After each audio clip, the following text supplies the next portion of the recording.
Hello everybody, my name is Carol Kelly and I am a physical therapist here at the Senior Health Center. I work on the Bodwell unit and also over on Mere Point, and I'm here to do the next portion of this in-service, and we're going to be talking about several different topics, but the focus will be a lot on working with patients and moving patients safely. The first portion that we're going over is the bed mobility, and in order to demonstrate, I'm going to have Sue, who is our rehab aide, come over and be my patient. So I'm going to have Sue laying on her back as though she's laying in the bed, and for those of you who have to work with patients doing bed mobility and assisting patients out of bed, there's a few tips that you want to keep in mind. First of all, keep in mind that a lot of our patients, we're trying to promote independence and we're trying to get them to a level where they can go home. These are for our patients who are on Bodwell. And so when you're doing bed mobility, it is important that you have the patient do as much of the movements as they can for themselves. So you want to find out how much they can do before you start assisting them. So first, it's always ideal to have someone get out of bed by rolling on their side, if that's physically possible. And we're going to start there. So what I would have Sue do is bend up her legs, and then she's going to reach across. And if she has a bed rail available, it is okay to have them grab that bed rail and then have her go onto her side. And then once she's on her side, I'm going to have her bring her feet over the edge of the bed. And then she's going to push up with her hand and her elbow and go all the way up into a sitting position. So she did most of that herself with me just providing some verbal cueing.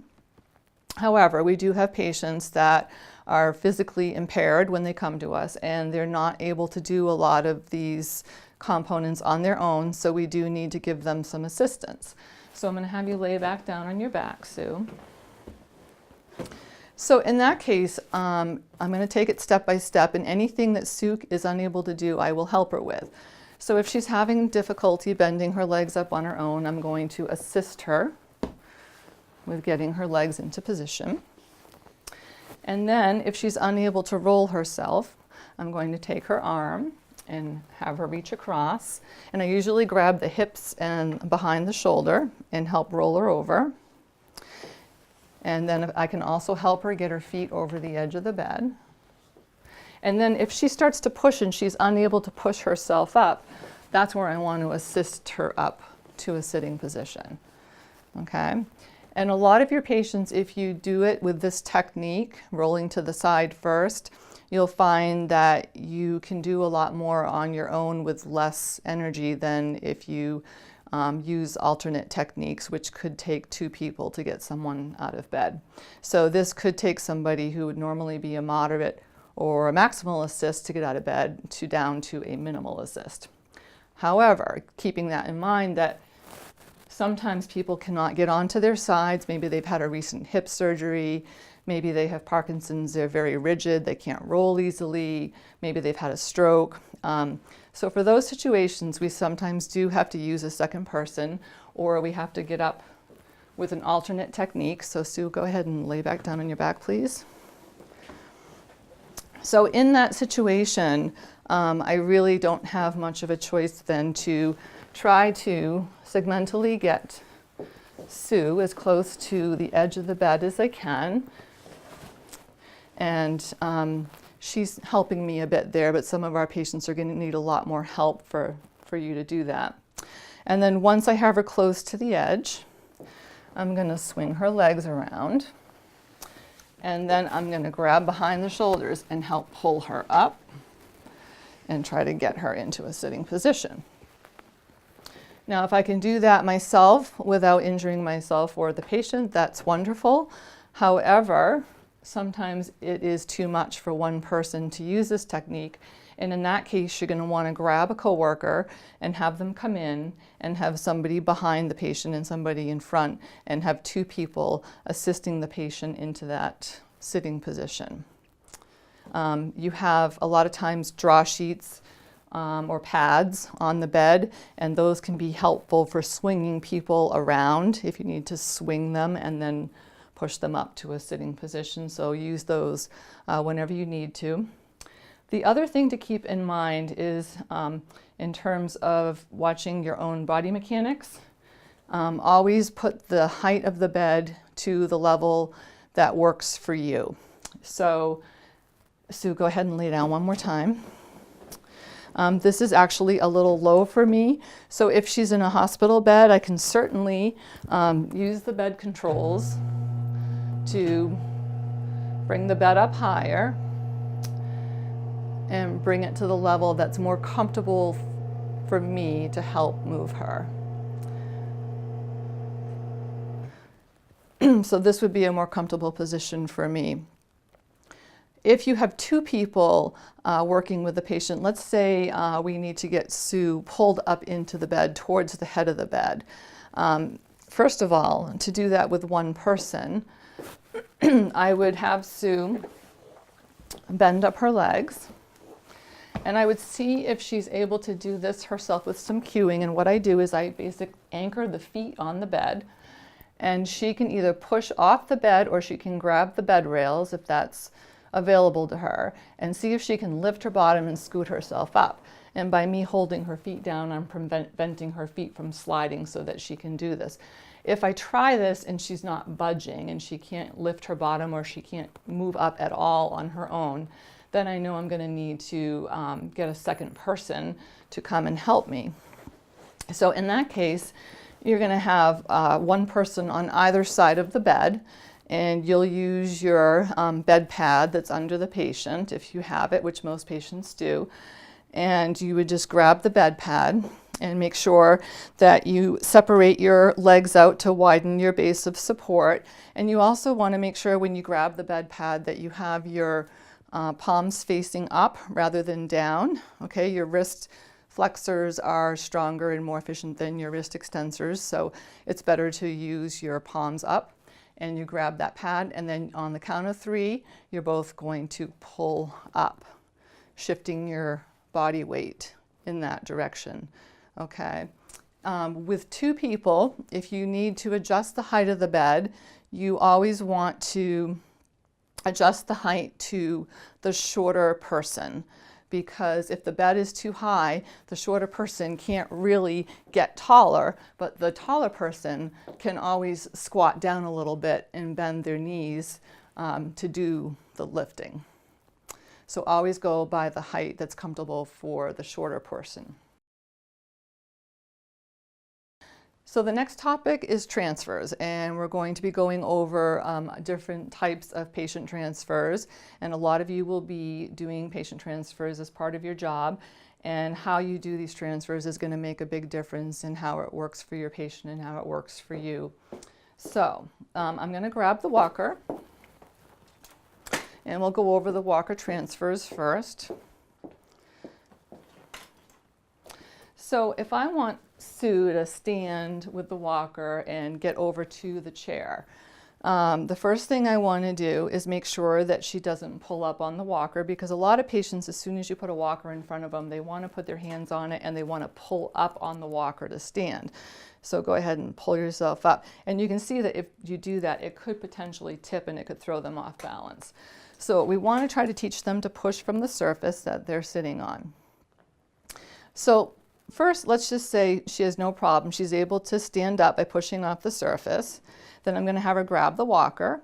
And then I'm going to say, Susan, I want you to move over to the chair. So make sure you keep both feet inside the walker at all times. Turn with the walker slowly and back yourself up to the seat until you feel your legs hit the back of the chair.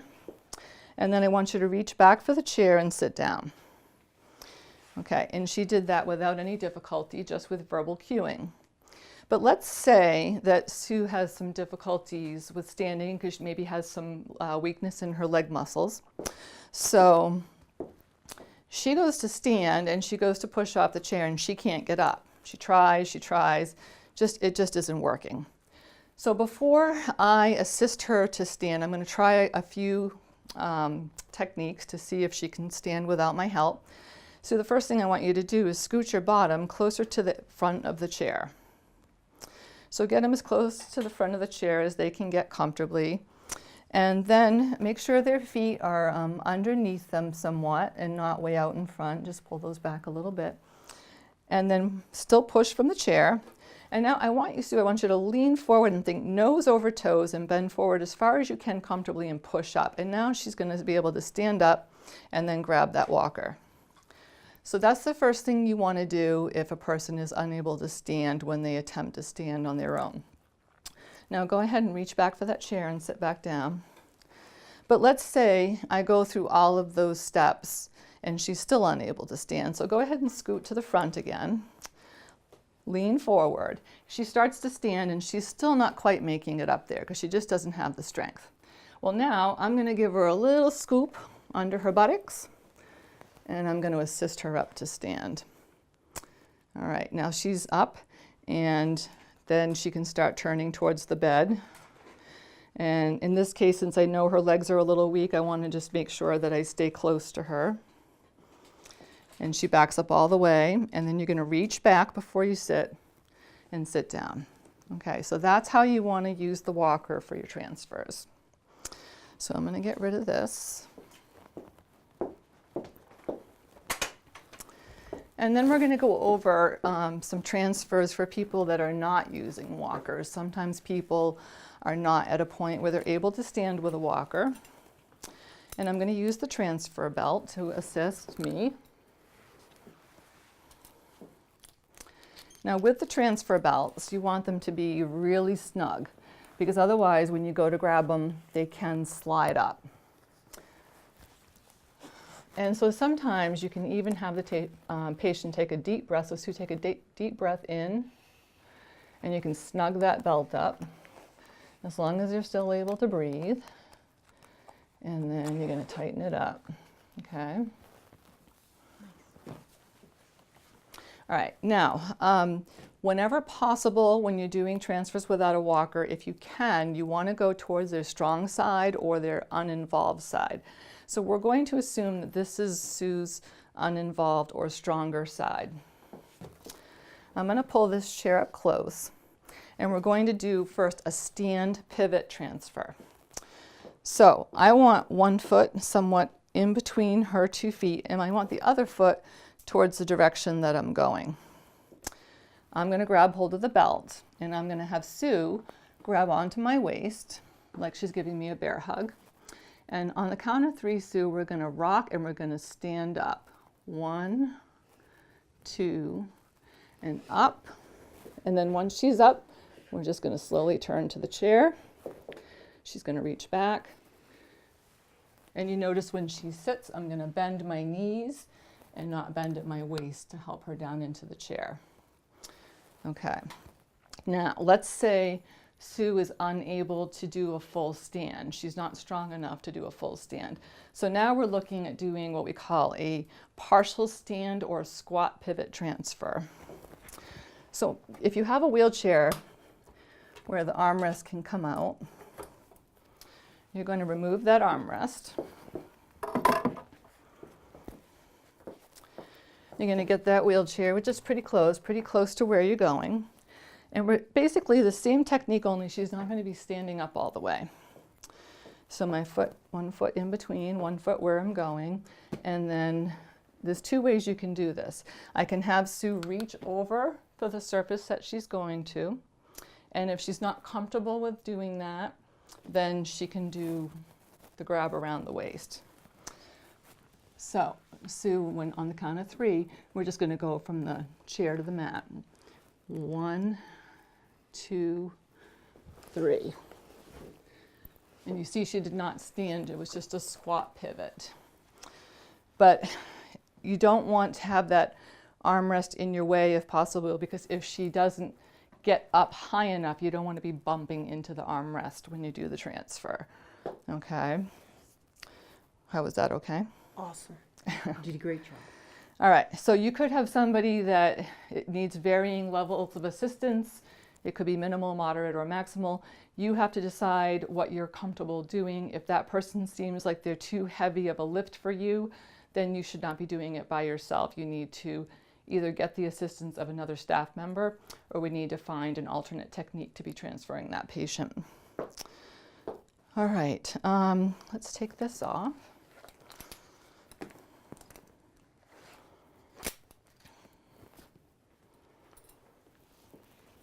Now, I didn't show it, but just so you do know, if Sue was able to do a little reaching, just one more time, I can have her reach across for the opposite armrest of the chair. And then she could put her other arm around my waist, and then we could do the same thing, only now she's got one hand secured on the chair. Okay, that's the other way to do that. And it's just going to be patient dependent. They're not all going to be able to do it the same way. So next we're going to do a slide board transfer.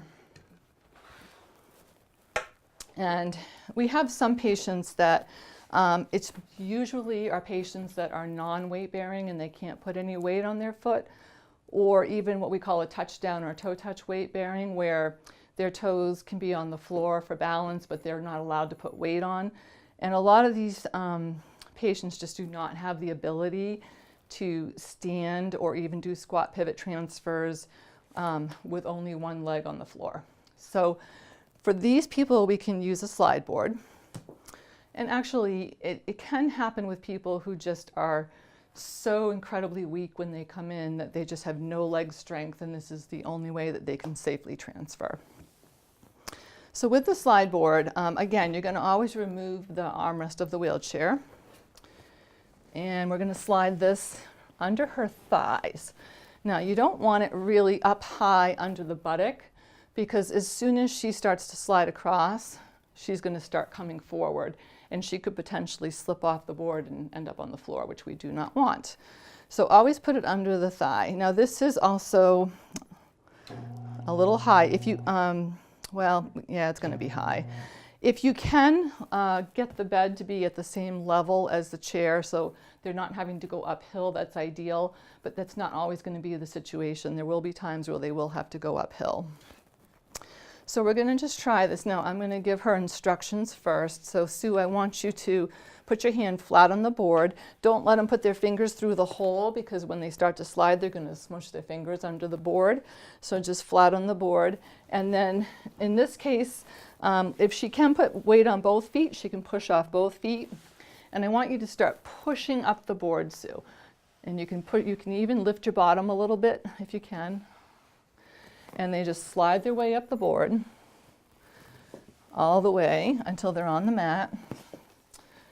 And then once she's on there, a lot of times she actually is all the way off the board, but some of our patients, when they get on the surface, this is still going to be underneath them. So you're going to have them lean to the side and then take the board out. All right, now let's say if she can't put weight on one leg, we're going to put this back under her thigh, and Sue's being much too helpful. And in this case, let me see if I can, I don't know if this is going to make this better or worse. We'll try it. There we go. See if I can get that down a little lower. So in this case, let's say she has to keep her weight off of her left foot. If she's able to hold the left foot up on her own, I'm just going to give her cues to do that while she's pushing. But if she's tempted to push off of that foot while she's sliding and just can't seem to remember to hold it up, then I'm going to hold that foot up for her and then let her go ahead and start sliding.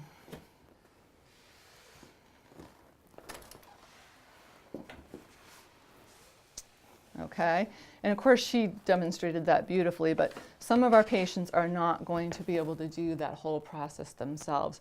So you may have one person holding the leg up, you may have a second person who is actually going to have to assist Sue with sliding across the board if she's unable to do it on her own. Sometimes we use bed pads to pull across the board. Sometimes we just powder the boards, especially if they're on bare skin, so that they can slide easier. So there's a lot of different ways to do it, but this is the general technique and the general position that you want to use with the board. Now, if you have a patient that can't do any of these transfers, you've tried everything and nothing is safe, then you're looking at mechanical lifts. such as the stand lift machine or the Hoyer lift. And if that's the case, the therapist working with the patient will make that determination and let nursing know which transfer technique they should be using safely with that patient. We have patients that come to us with total hip replacements. Most of those patients come with what we call posterior hip precautions. And your handout basically goes over the 3 things that they should not be doing with any of their mobility. So the first thing, you do not want them crossing their legs. So no crossing legs, or basically the leg should never go beyond the midline of the person's body, okay, when they're doing things. No bending your hips beyond 90 degrees. Well, generally speaking, if I'm sitting and I stretch my arms out and I bend forward, when my palms reach my knees, this is usually around 90 degrees.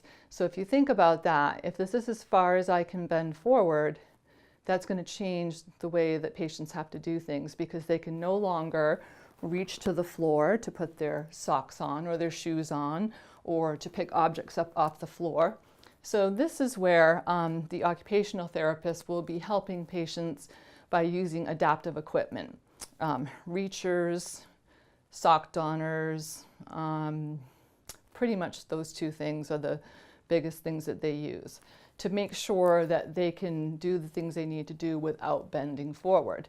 And if you are assisting a patient with their ADLs, you want to make sure that you provide them with the appropriate equipment to use to protect those precautions, or be assisting them with using that equipment. The third one is no turning your feet inward, or no pigeon toes. No turning the leg in this way, no standing pigeon toes. But one time that people might do that you wouldn't think of is they could be standing with their toes pointing straight ahead, but they twist their body. They turn their body to one side. Well, when you do that, you're still rotating the hip inside the joint. So you do not want to have them twisting with their feet planted on the floor. You have to make sure that when they want to do something to the side, that they actually turn their feet in that direction. So you do have some handouts in your packet that talk a little bit about doing activities safely with hip precautions, and also using adaptive equipment. But we're not going to go into any other details about that here. All right, now there is another approach for total hip replacement, and that is an anterior approach. And for those patients, their hip precautions are different. They are not allowed to perform hip extension beyond neutral, and they are not allowed to externally rotate with the hip extended. Now, how that applies to functional movements means that they're not allowed to bridge their hips up. So if they're laying in bed, you don't want them to be doing this, lifting their bottom up like to put a bedpan under. You're going to have to make sure that you have them roll to one side and then roll to the other side to get the bedpan under, because they're not supposed to be lifting up. That's the bridging or the hip extension. Okay? So it says no bedpans. It doesn't mean you can't use bedpans, but you just have to be cautious about how you place the bedpans. And they are not allowed to be laying on their stomachs, but that's not usually a problem for most of our patients. We rarely have people that lay on their stomachs. So when they're in bed, again, it just says keep their buttocks in contact with the mattress, slide the bottom across the bed rather than lifting it, and do not allow the operative leg to roll outward. Try to keep their toes pointing up towards the ceiling. And then we have spine precautions. So we have patients that come in that have had laminectomies, lumbar fusions, discectomies, compression fractures. A lot of those people will come to us with spine precautions. And in your packet is a list of some of the things that you would want those patients to do or not do who have these diagnoses. One of the things that's important is that they should be log rolling when they get out of bed. So when I had Sue doing the rolling, in bed, we were doing it segmentally. We were doing piece by, segment by segment. So in other words, when she was rolling, sometimes there'll be a reaching action and then the legs will come next and then they'll come over and they'll break that up into a couple steps. With a log roll, you want everything to roll together like a log rolls all in one unit. So you can have them reach, but then it's everything comes over at the same time. And once they're on their side, then they can bring their feet over and push themselves up. So you always want to try to remind them to do that log roll. No twisting or bending at the spine. So again, you don't want them doing this kind of twisting or bending at the waist. No lifting more than 5 pounds unless specified by the surgeon. You can gradually increase their sitting time as tolerated, and you always want to sit with them to sit with their back supported with hips and knees at 90 degrees. So again, basically, if my knees are level with my hips, I'm at about 90 degrees, and I'm probably just under right now. So if my knees were just about here, I'd be closer to 90. Do not sit with the legs crossed, or at least not for any period of time. When you are in bed, if they're lying on their back, you want to put pillows under their knees, or if they're in a hospital bed, you can elevate the foot of the bed, and that's just going to flatten that curve in the lower back a little bit. When they're on their side, you want to put a pillow between their knees. We have patients that come to us with all sorts of orthopedic diagnoses, fractures. Some of the surgeries they have done are due to a fracture, and some of them are elective surgeries that they have had done. What happens is during the healing process, usually for the fractures, a lot of times their weight bearing is limited by the surgeon for a period of time until the fracture is healed enough, or the surgery that they did is healed enough to allow more weight bearing. We're going to go over these definitions. You'll have it in your handout. The first one is full weight bearing. Full weight bearing obviously means there's no restrictions. That person can put their full weight on their involved leg with no restrictions. There's weight bearing as tolerated. Again, they are allowed to put full weight on the involved extremity, but it's called weight bearing as tolerated, but because of pain or weakness, a lot of times patients are unable to put full weight on that leg.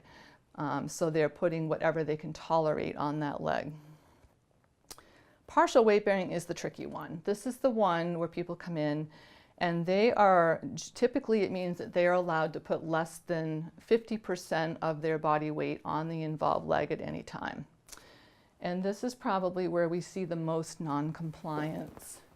With partial weight bearing, if I have to take more than 50% of the weight off of my involved leg, which we'll say is my right leg, every time I step on it, that means that when I lift up my left foot, I have to put that 50% of weight through my arms to take it off of my leg.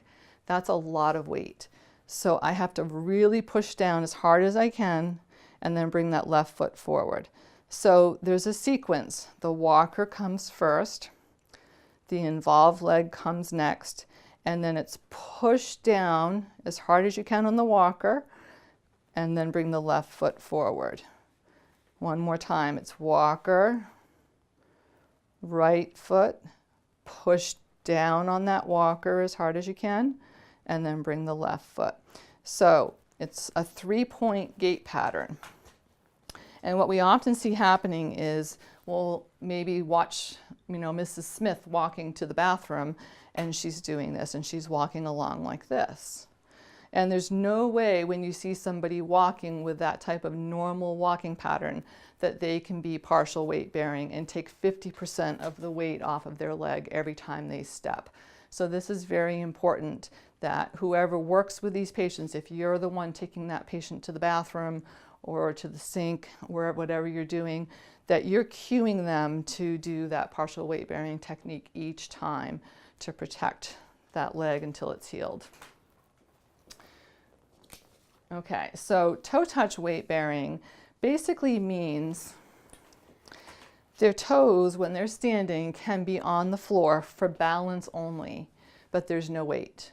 So it's almost a non-weight bearing, but it's just that they're allowing those toes to be on the floor just to give them a little bit of balance when they're standing. So some people do have enough upper body strength to walk with the toe touch weight bearing. They're basically non-weight bearing, but the toes are on the floor. They're just not putting any weight on. So the toes on the floor, but all the weight is going through the upper body.